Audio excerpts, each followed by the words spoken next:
இந்தியாவினுடைய தலைமை தேர்தல் ஆணையர் ஞானேஷ்குமாருடைய பதவியை பறிக்க வேண்டும் என ஒரு அதிரடியான தீர்மானத்தை நாடாளுமன்றத்தில் கொண்டு வருகிறார்கள் எதிர்க்கட்சிகள். இந்த பக்கம் தேர்தல் ஆணையம் உள்ளபடியே அதிர்ந்து போயிருக்கிறது. கடந்த 2 நாட்களாக தேர்தல் பணிகளை பார்க்க சொன்னால் இருக்கக்கூடிய எல்லா புனித தலங்களுக்கும் ஆன்மீக யாத்திரை போய் கொண்டிருக்கிறார் தேர்தல் ஆணையர் அவர்கள். மேற்கு வங்கத்தில் மிகப்பெரிய அளவுக்கான கருப்பு கொடி போராட்டம் தேர்தல் ஆணையருக்கு எதிராக நடந்தது. இந்திய வரலாற்றிலேயே இப்படி நடந்திருக்குமா நமக்கு தெரியல. ஞானேஷ்குமார் போகக்கூடிய வழிகளில் எல்லாம் பொதுமக்கள் கூடி, கட்சிக்காரங்க கையில் கட்சி கொடி வச்சில்ல, ஒருவேளை கட்சிக்காரங்களே பொதுமக்கள் போர்வையிலும் வந்திருக்கலாம். கருப்பு கொடியை ஏந்தி ஞானேஷ்குமாருக்கு எதிரான போராட்டம். வங்காளிகளுடைய வாக்கை நீங்க எப்படி எடுக்கலாம் அப்படின்னு போட்ட சூழலில் மம்தா பானர்ஜி தொடர்ந்து 5வது நாளாக தர்ணாவில் இருந்தவர் இப்போது ஞானேஷ்குமாரினுடைய பதவியை பறிக்க வேண்டும் என ஒரு மசோதாவை, ஒரு தீர்மானத்தை கொண்டு வருகிறார்கள். அந்த தீர்மானத்திற்கு எதிர்க்கட்சிகள் ஒருங்கிணைந்த ஆதரவு தருவேன் என்று அவர்களும் முடிவு எடுத்திருக்கிறார்கள். என்ன நடக்கப் போகிறது, என்னென்ன காரணங்கள், என்னென்ன குற்றச்சாட்டு, எப்படி போக போகிறது, மோடி அரசுக்கு இது என்ன மாதிரியான சிக்கலை உருவாக்கும், ஞானேஷ்குமாருக்கு நிலைப்பாடு என்ன, விரிவாக அலசுகிறது இந்த செய்தி தொகுப்பு. இந்தியா பிளாக் மே move impeachment motion against CEC Gyanesh Kumar அப்படிங்கிற ஒரு செய்தியை பார்க்கிறோம்.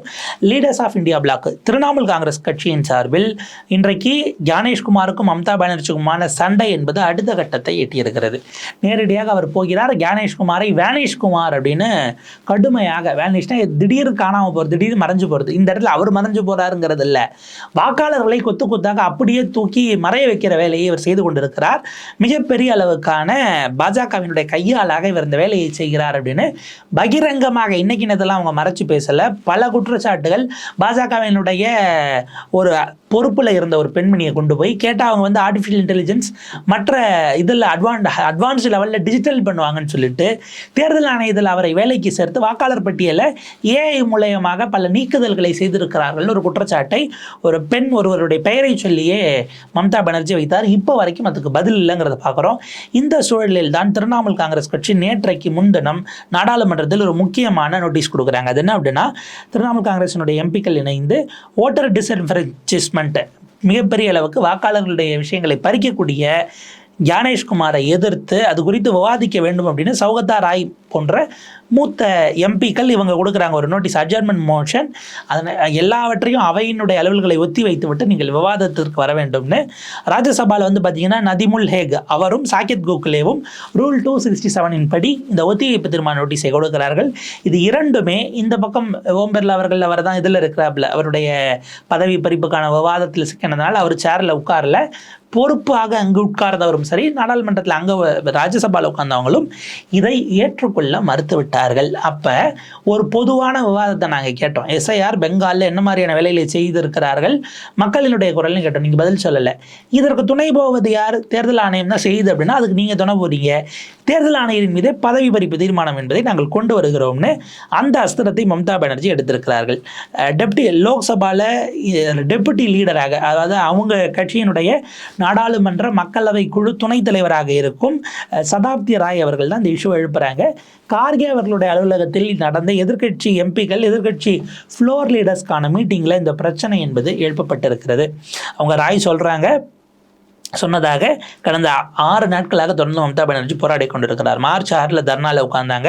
இப்போ வரைக்கும் எலெக்ஷன் கமிஷன் அதில் போதுமான தெளிவான பதில்களை சொல்லவில்லை. அவங்க என்ன குறிப்பிடுறாங்க, மற்ற எல்லா அப்போசிஷன் லீடர்ஸும் இதில் துணை நிற்க வேண்டும் அப்படின்னும் போது இதற்கு எதிராக நீங்கள் இம்பீச்மெண்ட் மோஷன் கொண்டு வர ஐடியாவில் இருக்கிறீங்களா என்கிற கேள்வி வருகிறது. மிக நிச்சயமாக திரிணாமுல் காங்கிரஸ் கட்சி ஞானேஷ்குமாரினுடைய பதவியை பறிப்பதற்கான தீர்மானத்தை கொண்டு வருகிறோம் என்ற போது எதிர்க்கட்சி தலைவர்கள் அதை ஏற்றுக்கொண்டார்கள் அப்படிங்கிறது தான் அந்த உள்ளரங்க கூட்டத்திலிருந்து வந்திருக்கக்கூடிய செய்தியாக இருக்கிறது. அதன் அடிப்படையில் இன்றைக்கு எதிர்க்கட்சிகள் எல்லாரும் ஒன்றா சேர்ந்தோம்னா இந்த மோஷனை கொண்டு வருவதற்கான எண்ணிக்கை என்பது வந்துவிடும். அப்படிங்கிறதுனால அந்த மோஷனை தயார் செய்வதற்கான வேலையை இப்போது இறுதி கட்டத்தை எட்டியிருக்கிறது. என்னென்ன குற்றச்சாட்டுகளை வைக்க போகிறோம், என்னென்ன விஷயங்கள் எல்லாம் உள்ள விவாதிக்கப்பட வேண்டும். ராகுல் காந்தி கொண்டு வந்த ஓட்சோரில் தொடங்கி இப்போ வரைக்கும் ஞானேஷ்குமார் என்கிற ஒரு தனி மனிதர் எவ்வளவு அவருடைய அட்மினிஸ்ட்ரேஷன் நிர்வாகத்தின் கீழ் தேர்தல் ஆணையம் சீர்குலைந்திருக்கிறது என்பதை முழுக்க லிஸ்ட் போட்டு அடிக்கணும் அப்படிங்கிற இடத்திற்கு எதிர்க்கட்சிகள் இப்போ அதை தீவிரமாக அதை என்னென்ன மாதிரியான குற்றச்சாட்டுகள் வைக்க போகிறோம் என்பதை நோக்கி இப்போது அடுத்த கட்ட டிராஃப்ட்டுக்கு போயிருக்கிறாங்க.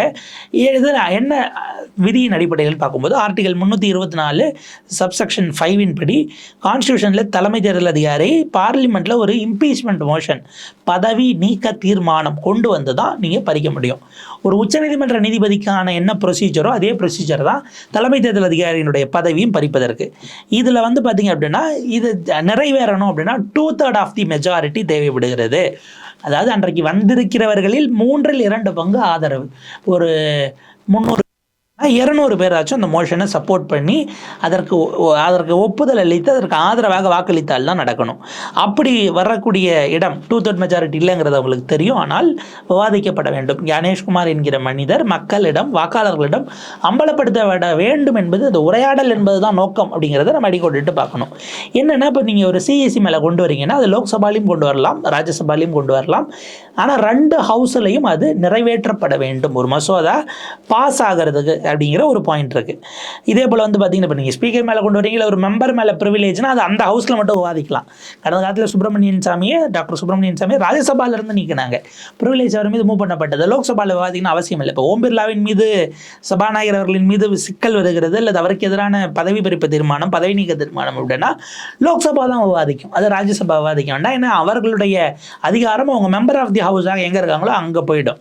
பட் இங்கே வந்து ஒரு தலைமை தேர்தல் ஆணையர் அப்படின்னும் போது இந்தியா முழுக்க மாறுதான் தலைமை தேர்தல் ஆணையர். லோக்சபா, ராஜ்யசபா, பிரசிடென்ட்டையும் உள்ளடக்கிய இந்தியன் பார்லிமெண்ட்டுக்கான தலைமை தேர்தல் ஆணையர்னும் போது 2 இடத்துலையும் கொண்டு வரணும். நீங்கள் வந்து பார்த்தீங்கன்னா ராஜ்யசபாவில் 50 பேராச்சும் கையெழுத்து போடணும், லோக்சபாவில் 100 பேராவது அதற்கு கையெழுத்து போட வேண்டும் அப்படிங்கிறது தான் மோஷனை மூவ் பண்ணுறதுக்கு. அதாவது நீங்கள் முதல்ல சப்மிட் பண்ணுறதுக்கான இதாகவே இருக்கும், அதான் அடிப்படையான இது. உடனே என்ன பண்ணுவாங்க, சேர் பர்சன் அதை வாங்கணும். ஓம் பிர்லா அவர்களோ அங்கே திரு சிபி ராதாகிருஷ்ணன் அவர்களோ அதை வாங்கணும். வாங்கிட்டு உடனடியாக அவங்க ஒரு கமிட்டியை போடணும், ஒரு கான்ஸ்டியூட் பண்ண ஸ்பெஷல் கமிட்டி, ஒரு சிறப்பு குழுவை போடணும். தேர்தல் ஆணையரை பதவி பறிப்பதற்கான ப்ராசஸ் சொல்கிறேன்.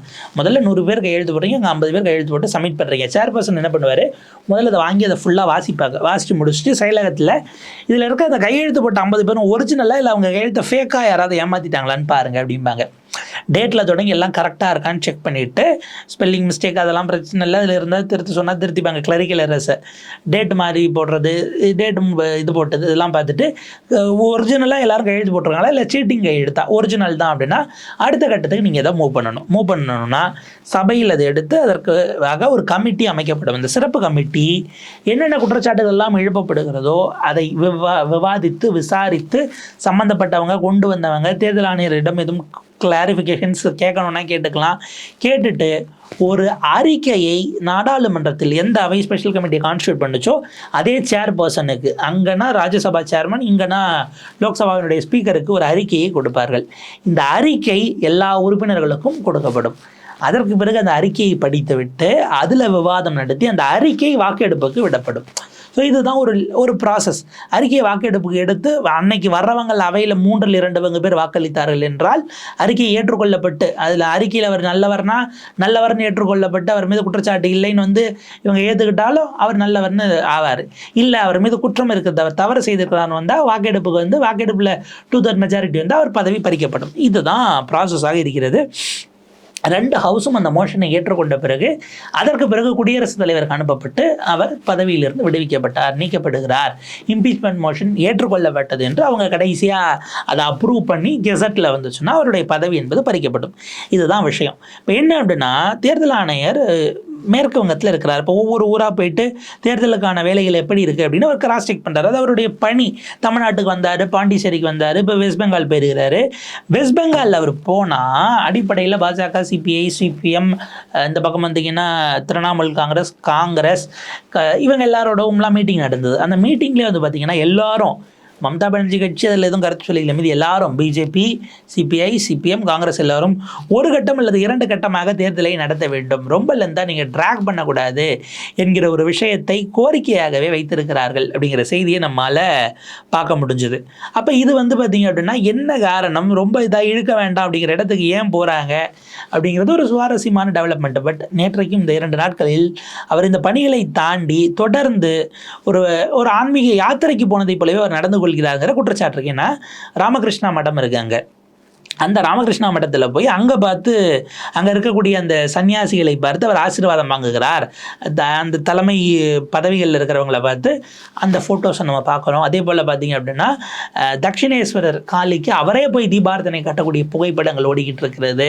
இன்னொரு பக்கம் வேறொரு கோவிலுக்கும் அவர் போயிருக்கிறாருங்கிற அந்த இமேஜஸும் வெளியில் வருது. இப்போ கேள்வி என்னென்னா, இது அவர் போனது அஃபிஷியல் விசிட், அது போக இதை பர்சனல் டைமாக எடுத்துக்கிறார், அவருடைய விருப்பம் உரிமை என்பதை தாண்டி ஒருவேளை இதே விஷயம் கான்ட்ரவர்சியலாக சூரியகுமார் யாதவும் ஜெய்ஷாவும் இப்போ ஜெயிச்ச அந்த இந்தியன் கிரிக்கெட் டீம் ஜெயிச்ச கப்பை எடுத்துகிட்டு கோயிலுக்கு போனாங்க, ஆஞ்சநேயர் கோயிலுக்கு. அதான் கேள்வி எழுப்பினாங்க. ஒருவேளை சஞ்சு சாம்சன் வெற்றிக்கு பிறகு பக்கத்தில் இருந்த ஒரு சர்ச்சுக்கோ அல்லது முகமது ஷமி அங்கே இருக்கக்கூடிய ஒரு தர்காவுக்கோ அதை கொண்டு போனால் நீங்கள் இப்படித்தான் அமைதியாக இருந்திருப்பீங்களான்னு ஒரு கேள்வி கேட்டாங்க.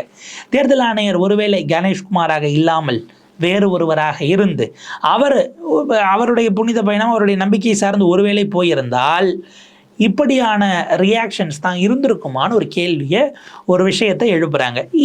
இது வந்து உங்களுக்கு ஒரு கான்ஃப்ளிக்டான விஷயமாக இருக்கிறது, சர்ச்சைக்குரியதாக இருக்கிறது, அல்லது பல்வேறு கருத்துக்கள் இருக்கலாம். ஆனால் கணேஷ்குமாருக்கு எதிராக வெஸ்ட் பெங்காலில் நடக்கிற போராட்டங்கள்ங்கிறது இருக்கு இல்லையா, அது கவனம் பெறுகிறது. நம்ம ஒரு வீடியோவை பார்க்கலாம். கணேஷ்குமார் வரக்கூடிய வழியில் அங்கே நின்றுக்கிட்டு கருப்பு கொடியோடு அங்கே இருக்கக்கூடிய மக்கள் அவங்க செய்யக்கூடிய போராட்டம் அப்படிங்கிறத நம்ம பார்க்குறோம். இந்த போராட்டம் அப்படிங்கிறது கணேஷ்குமார் என்கிற தனி மனிதர் இங்கே பெங்காலி மக்களினுடைய வாக்குகளை செலுத்த முடியாதபடி அதற்கு எதிராக செயல்படுகிறார் என்று கோஷம் எழுப்பப்படுகிறது. ஒரு தலைமை கடந்த காலத்தில் டிஎன் சேஷன் அவர்களுக்கு எதிராக இங்கே சென்னையில் ஒரு போராட்டம் நடந்தது, அவரால் வெளியில் வர முடியல, தங்கியிருந்த ஹோட்டலுக்கு முன்னாடி போனாங்க அதிமுகலாம், சில விஷயங்கள் இருந்தது. பட் நீங்கள் அதனுடைய பேரலல் லைன்ஸை நம்ம அதை ட்ரா பண்ணி பார்க்க வேண்டியிருக்கா, இது வெறும் பர்சனல் ஸ்கோர்ஸ் தானா அப்படிங்கிற கேள்வி அந்த இடத்தில் வருகிறது.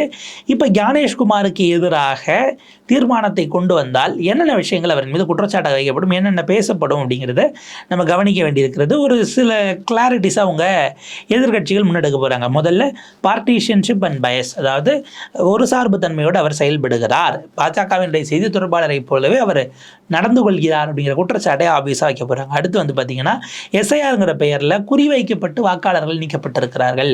ஏற்கனவே ஒரு குற்றச்சாட்டு வைக்கிறாங்க, தலித்ஸ், ஆதிவாசிஸ், மைனாரிட்டிஸ், ஓபிசிஸ், பீகார், கர்நாடகா, மகாராஷ்டிரா, ஹரியானா இப்படி பல பகுதிகளில் குறிவைக்கப்பட்டு சிறுபான்மை மக்களும் பெண்களும் இப்படி நீக்கப்படுகிறார்கள்ங்கிற குற்றச்சாட்டு வைக்கிறாங்க. இதை ஆபியஸாக கொண்டு வந்து உள்நோக்கத்தோடு இது செய்யப்பட்டதுன்னு ஒரு குற்றச்சாட்டை வைப்பாங்க.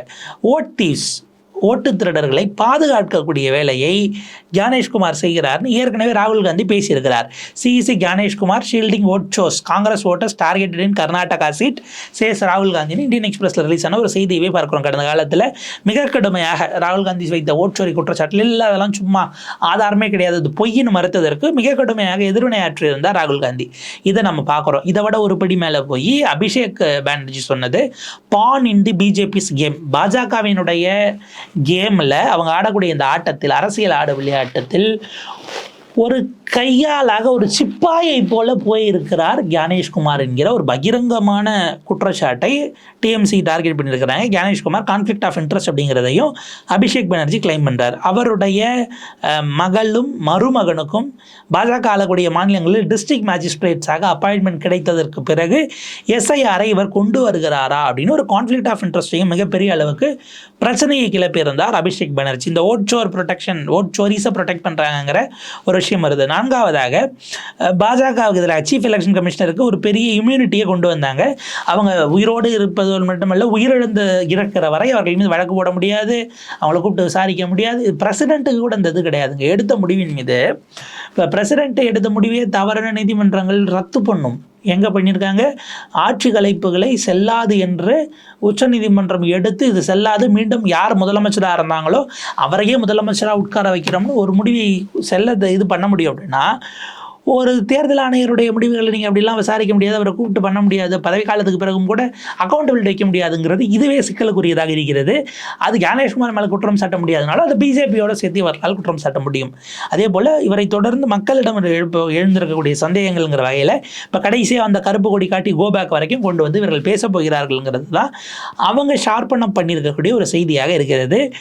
எதிர்கட்சிகள் இந்த நாடாளுமன்ற கூட்டத்தொடரிலேயே, ஏன்னா இன்னும் ஒரு 20 நாட்கள், ஏப்ரல் 2 வரைக்கும் அவை இருக்குது, ஏப்ரல் 2 அப்படின்னு எடுத்தோம்னா இன்னும் இதில் ஒரு 20, அங்கே ஒரு 2 நாள் 22 நாட்கள் இருக்குன்னா இந்த 22 நாட்களுக்குள் எப்படியாவது இந்த இதை கொண்டு வந்துடணும். ஏன்னா அவங்களுக்கு திங்க் அது 10 to 14 days நம்ம தான் இருக்கும் ஒர்க்கிங் பீரியட்ஸாக. அப்படி இருக்குது அப்படின்னா அதற்குள்ளாக இந்த நோட்டீஸை கொடுத்து எடுத்து விடலாம் என்கிற சூழலுக்கு எதிர்க்கட்சிகள் தள்ள பார்ப்பார்கள். இதை எடுப்பதற்கு 2 சேர்ஸும் முதல்ல அலோ பண்ண போதாங்கிறது ஒரு முக்கியமான கேள்வி. ஏன்னா சபாநாயகர் அனுமதிக்காமல் அதை பிஸ்னஸில் சேர்த்து எடுத்துட முடியுமாங்கிற கேள்வி இருக்கிறது. பல விஷயங்கள் நிச்சயமாக வெடித்து வெளியே வருவதற்கான சூழல் என்பது உருவாகி இருக்கிறது. இந்த நாடாளுமன்ற கூட்டத்தொடர் கணேஷ்குமாரோடைய பதவியை பறிக்க முடியாதுங்கிறது நம்ம எல்லாரையும் விட கொண்டு வருவர்களுக்கு தெரியும். ஆனால் மக்கள் மன்றத்தில் அம்பலப்படுத்துவதற்கான ஒரு வாய்ப்பாக இதை பார்க்கிறார்கள். எப்படி பயணிக்கிறது, அரசியலாக எப்படி நகர்கிறதுங்கிறதெல்லாம் நம்ம கூடுதல் அப்டேட்ஸோட வரும்போது விரிவாக பேசலாம். இணைந்திருங்கள் தமிழ் குரலோடு.